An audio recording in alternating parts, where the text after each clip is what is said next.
آپ دیکھ رہے ہیں دنیا بھر کی خبریں۔ آج ہے 11 جولائی 2025 اور یہ رہی آج کی سرخیاں۔ امریکہ سے واپس لوٹا Benjamin Netanyahu, hostage deal اور سیز فائر پر نہیں ہوا کچھ بھی طے۔ اسرائیل کا بڑا دعویٰ، غزہ میں حماس کے 6 سمندری کمانڈو مار گرائے۔ اسرائیل نے اپنے ہی بنائے سیف زون میں تباہ کر ڈالے آشیانے، قبرستان بھی کھود ڈالے، زندہ کیا مردے بھی ہوئے بے گھر۔ ایرانی میزائل حملے میں قطر والے امریکی ایئر بیس پر ہوا تھا بڑا نقصان، سیٹلائٹ تصویروں سے کھل گئی پول۔ فرانس کی یورپ کو بڑی وارننگ، کہا ایران کی سائنس اور ملٹری طاقت کو ہلکے میں مت لو۔ لبنان کا 2 ٹوک جواب، اسرائیل سے نارمل رشتے اب ممکن نہیں۔ اور یوکرین کا دعویٰ، کہا ہمارے ڈرونز نے روس کے 2 بڑے فوجی ٹھکانے اڑائے۔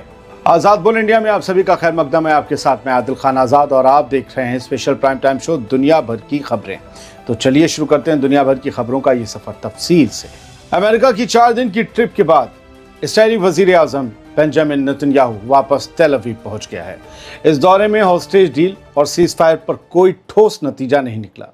نیتن یاہو نے امریکی صدر ڈونلڈ ٹرمپ سے 2 بار ملاقات کی مگر بات چیت آگے نہیں بڑھ سکی، یہ اسرائیلی میڈیا کا کہنا ہے۔ حماس کی جانب سے اب بھی یہی کہا جا رہا ہے کہ جب تک اسرائیلی فوج غزہ سے نہیں ہٹے گی، سمجھوتہ ناممکن ہے۔ یہی ضد تھی نیتن یاہو کی اور حماس کی اپنی ایک ضد ہے۔ سیز فائر ٹاک کا اگلا دور اب قطر میں شروع ہونے کی امید ہے۔ پہلے لگ رہا تھا کہ نیتن یاہو کی موجودگی میں ڈونلڈ ٹرمپ سیز فائر کا اعلان کریں گے، لیکن یہ ہو نہ سکا۔ اور اب دیکھتے ہیں کہ آخر کیا ہوتا ہے۔ ادھر اسرائیلی فوج نے ایک بڑا دعویٰ کیا ہے کہ حالیہ حملوں میں حماس کی نیول کمانڈو یونٹ کے 6 سینئر ممبرز کو اس نے مار گرایا ہے، یعنی جو ان کی سمندری کمانڈو یونٹ تھی۔ IDF کے مطابق مارے گئے لڑاکے سمندر کے راستے سے حملوں کی پلاننگ کرنے اور 7 اکتوبر 2023 کے حملوں میں بھی شامل تھے۔ اس آپریشن میں اسرائیلی navy, intelligence directorate, south command اور شن بیٹ نے مل کر حصہ لیا۔ ظاہر سی بات ہے، اسی بات سے لگتا ہے کہ آپریشن بڑا تھا۔ IDF کا کہنا ہے کہ یہ حماس کے سب سے خطرناک سمندری لڑاکوں میں سے ایک تھے۔ اقوام متحدہ یعنی یونائٹڈ نیشنز کے حقوق دفتر نے یہ کہا ہے کہ پچھلے 6 ہفتوں میں غزہ میں امریکی اور اسرائیلی سپورٹ والی غزہ ہیومینیٹیرین فاؤنڈیشن یعنی GHF کے راحت مرکزوں پر جہاں سامان بٹتا ہے راحت کا، وہاں کم سے کم 798 افراد کا قتل ہوا ہے۔ یہ حملے ان مخصوص پوائنٹس اور قافلوں کے پاس ہوئے جہاں راحت کا سامان بانٹا جا رہا تھا۔ GHF امریکی پرائیویٹ سیکیورٹی اور لاجسٹک کمپنیوں کی مدد سے سامان پہنچا رہی ہے جو UN سسٹم کو بائی پاس کرتا ہے۔ اسرائیل کا الزام ہے کہ UN کی مدد کو حماس لوٹ لیتا تھا، لیکن حماس نے اس الزام کو ہر بار رد کیا ہے۔ یہ رپورٹ غزہ میں راحت کا کام کر رہی ایجنسیوں کی سیکیورٹی پر ایک بڑا سوال اٹھا رہی ہے۔ بڑھتے ہیں آگے۔ UN ایجنسی UNRWA کے سربراہ فلپ لازرانی نے اسرائیل پر الزام لگایا ہے کہ غزہ میں بچوں اور بھوک سے تڑپتے لوگوں کو مارنے کا سب سے ظالم اور سب سے چالاکی بھرا منصوبہ عمل میں لایا جا رہا ہے۔ ان کا کہنا ہے کہ غزہ اب بچوں اور بھوک مری کا قبرستان بن چکا ہے۔ الجزیرہ کے مطابق جبریہ النازلہ کے علاقے میں ایک اسکول پر اسرائیلی بمباری میں کئی لوگ، جن میں بچے بھی شامل تھے، مارے گئے۔ غزہ کی ہیلتھ منسٹری کے مطابق اس جنگ میں اب تک 57,762 افراد شہید کیے جا چکے ہیں۔ یہ آفیشیل ڈیٹا ہے، یہ وہ ڈیٹا ہے جن کے بارے میں اسپتالوں کو، ہیلتھ منسٹری کو انفارمیشن ہے، ورنہ رپورٹس تو یہ کہہ رہی ہیں کہ 3 سے 4 لاکھ لوگ شہید ہو چکے ہیں۔ فی الحال ٹوٹل زخمیوں کی تعداد 1,37,000 ہے۔ علاقے بھر میں بھوکمری کی حالت اور اسرائیلی حملوں کی شدت دن بہ دن بڑھتی جا رہی ہے۔ ہاں، ایک خبر یہ بھی ہے کہ اسرائیلی فوج نے غزہ کے المواسی علاقے میں بنائے گئے ان ٹیمپرری کیمپوں کو، ان خیموں کو تباہ کر دیا جنہیں خود اسرائیل نے سیف زون قرار دیا تھا۔ بتائیے، سیف زون میں ظلم چل رہا ہے۔ بنا کسی وارننگ کے اسرائیل نے زمینی حملہ کیا اور جھگی جھوپڑیوں کے ساتھ لوگوں کا سارا سامان بھی تباہ کر دیا۔ علاقے میں موجود لوگوں کے مطابق صرف گھر ہی نہیں بلکہ گاڑیاں اور روزمرہ کا سامان بھی برباد ہو گیا ہے۔ اسی دوران اسرائیلی فوج نے IDF نے پاس کے قبرستان کو بھی کھود ڈالا اور الزام ہے کہ کچھ قبریں کھود کر لاشیں باہر نکالی گئیں۔ اب لوگ مجبور ہیں کہ اپنے عزیزوں کی لاشیں وہاں سے ہٹائیں کیونکہ قبرستان بھی اب محفوظ نہیں رہے۔ اسی لیے میں نے ہیڈ لائنز میں یہ کہا تھا کہ زندہ لوگوں کے ساتھ ساتھ مردوں کے بھی آشیانے، مردوں کے بھی گھر اجاڑ دیے گئے ہیں۔